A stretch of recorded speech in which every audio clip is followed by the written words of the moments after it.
Hi everyone, so welcome back to the channel. This week it's about time blocking as we start the next university semester. Hey, if you're new, my name is Caroline. I'm a senior lecturer at a UK university. I specialise in physics, I research, I teach, and I work in admin in the area of physics. It's been a couple of weeks. Didn't do much in August. Nothing exciting happened. I didn't go away anywhere. Just had a nice couple of weeks stepping away from the work and the university for a bit. But now it's September the 2nd and I am jumping straight into those last few weeks before the students turn up again. And today I want to chat a little bit about how I block out my time when I plan for the semester ahead.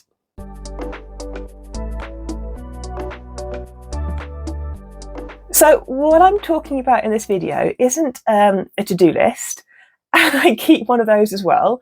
I've got a journal, which I can show you in a different video, that I use every day, and I kind of write down my to-do list for that particular day, because I'm one of those people who likes to tick things off. I like that kind of feeling of ticking off something as I've achieved it. But this video is more about how I actually take kind of the long view, I guess, and look at my weeks of semester and how I plan out my time for each of those weeks.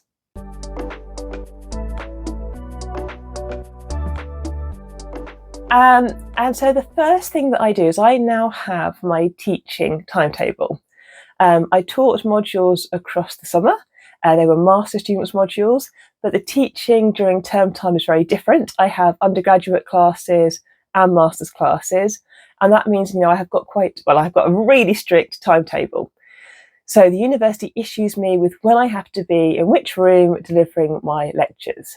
So the first thing I do is I open up my calendar, and I do this all electronically. So I use my Outlook email calendar basically, and I load up all the teaching hours I know I'm going to be in a lecture theatre giving a class.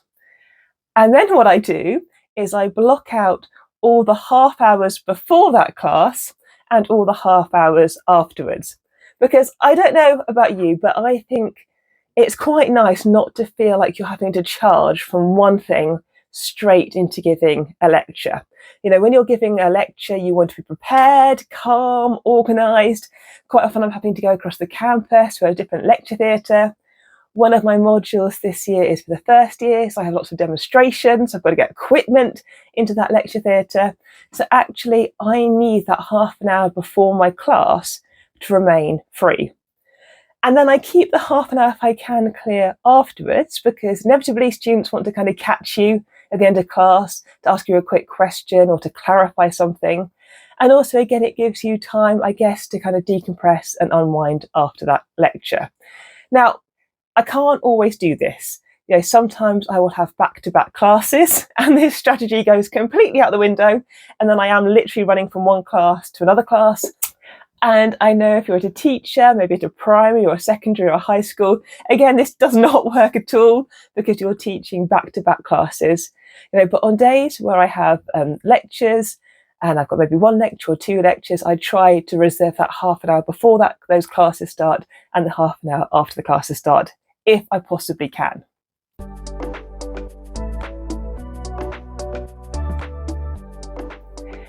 Then the next tactic I do is I block out time on my Outlook calendar for my PhD students. So I think it's really important that I have an hour with each student during every week. I will see them more frequently. I do physics, so I will cross paths with them in the laboratory. I'll see computer code, we'll meet in the corridor, we'll chat about conference stuff. But I like to have an hour scheduled every week where that student knows they're going to get my attention, for the whole hour, and we can talk about their project, their research, and what they're up to. And at the moment, I have got 4 students as a primary supervisor. In other videos, I've talked about the difference between being a primary PhD supervisor and a secondary supervisor. I've also got a student who I will be secondary supervising in a more kind of directly involved with their research capacity potentially this semester.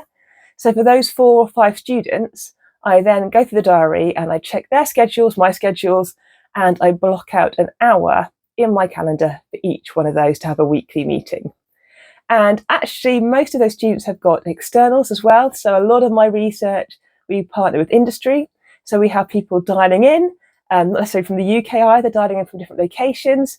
And so I have to make sure I schedule with them as well. So it can take a little bit of organisation.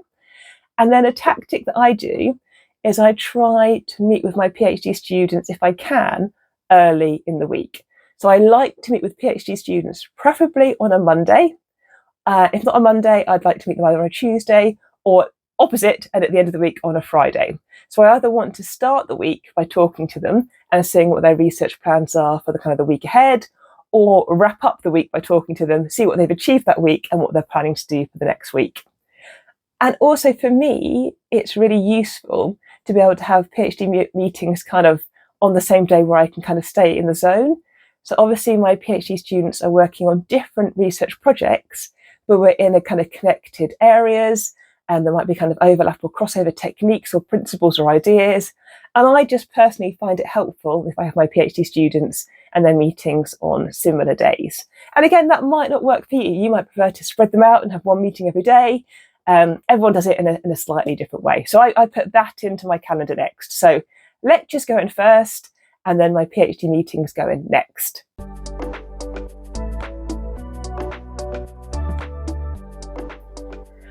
After that, at the moment, I've got a postdoctoral researcher and a master's student project, and that's going to keep running throughout the next semester. And we have a group meeting about that project. That meeting we tend to have on a Friday towards the end of the week. And it's a working project meeting, and we use like a seminar room to have it. So I book that one next into my diary, and I make sure that I've also booked the seminar room as well. So that one now goes in, and again, I make sure that gets a full hour in the calendar slot. So already the week is starting to fill up, because I've now got 5 hours of student meetings. I've got another 1 or 2 hours of project meetings. I've got my timetabled lecture teaching. I think I made a video in the past about how many hours each week I teach. I can link to that if you're curious about how many hours I teach. But very quickly, the timetable is starting to block up. And I do it this way because then I know what my time is doing during that day.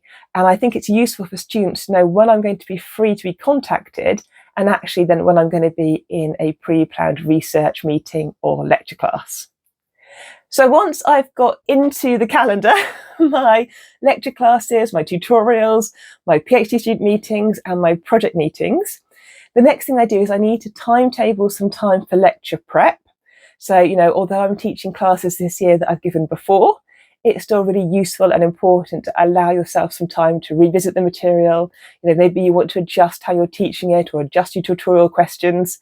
So I let a little bit of time and I block that out in my calendar as well. I also block out time for some of the administrative roles that I have in the department. So I coordinate our master's students when they go off on their year-long placements.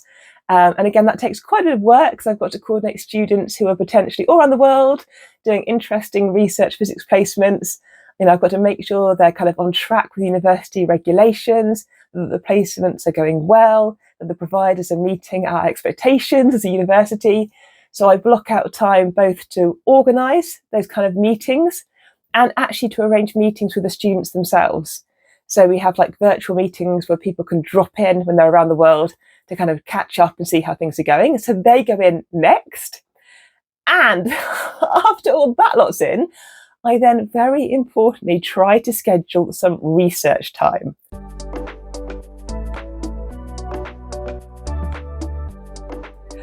I think in the past I've talked about this, about how it's always a constant battle to balance your research and your teaching if you're on this dual track. And especially during semester time, obviously the teaching kind of takes a little bit of priority. You have to be delivering those classes. You have to get that lecture content out. You don't really get a choice. But it's also really important to keep your research program live as well. I've got PhD students doing research, postdoctoral fellows with my group doing research. There's conferences happening, so the conferences don't stop just because term started. I've got conferences in October and November. I've already had to contact the timetabling team to ask to have my timetable adjusted so I can attend these conferences. When I go to these conferences, some of them I'm speaking at, some of them my students are speaking at. There's like time to prepare our slides, our presentations, what we want to say. So each week I try to schedule some time in to do, if you like, not the research admin, but the kind of the research writing stuff that happens. So whether I'm writing a research presentation, writing up a journal paper preprint, writing up some kind of application for future funding, I timetable some time to do that. And then if I'm feeling really bored, I may also try to allow myself a few hours to do actual research.